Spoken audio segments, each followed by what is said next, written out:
veel kõige rõõmsaid ja kauneid jõule soovin teile kõigile. Meil preestritel on väga hea meel, et nii palju inimesi tulid kirikusse 24. detsembril, kui oli vigiilia. Meil oli jumalateenistused erinevad kirikutes ja me isegi ei oodanud, et nii palju inimesi tuleb.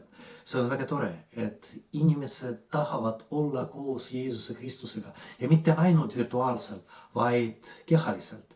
Tahavad olla ka teiste inimestega ja on valmis pingutama selleks, et olla rõõmsad.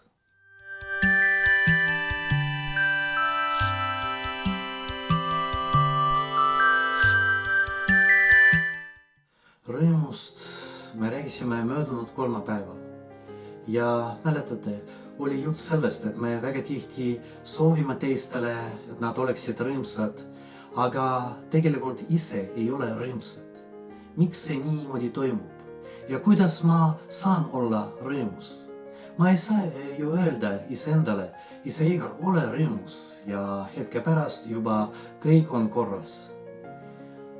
Rõõm, see on Jumala and.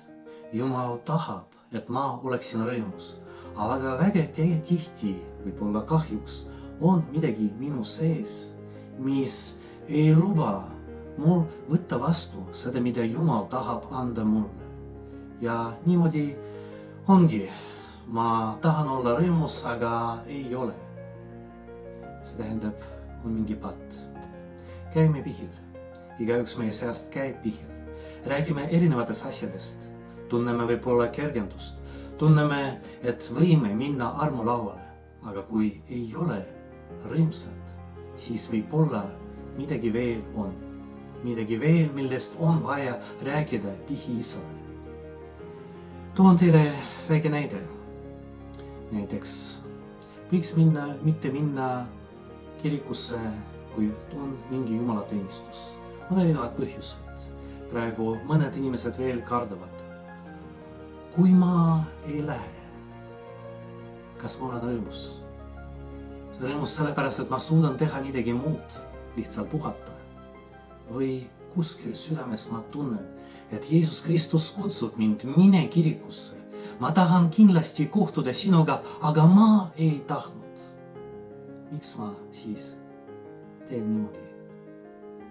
Sellepärast, et ma ei taha olla õnnelik või on mingi teine põhjus. Mõtisklegu selle üle.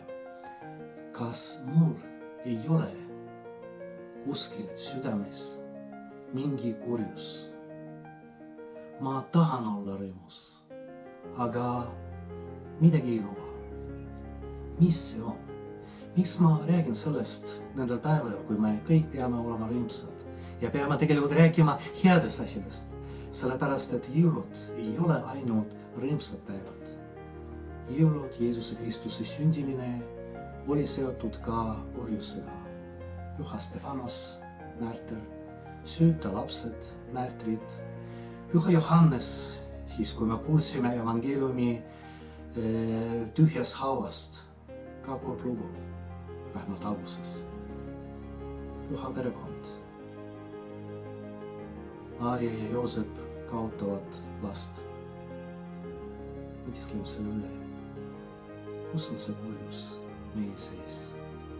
Võib-olla siis, kui me midagi näeme, kui me püüame vabaneda sellest kurjusest, siis me lõppude lõpuks oleme rõõmsad.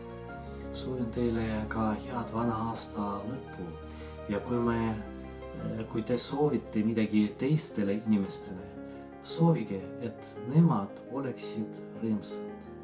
Rõõmsad sellepärast, et nad elavad koos Jeesuse Kristusega.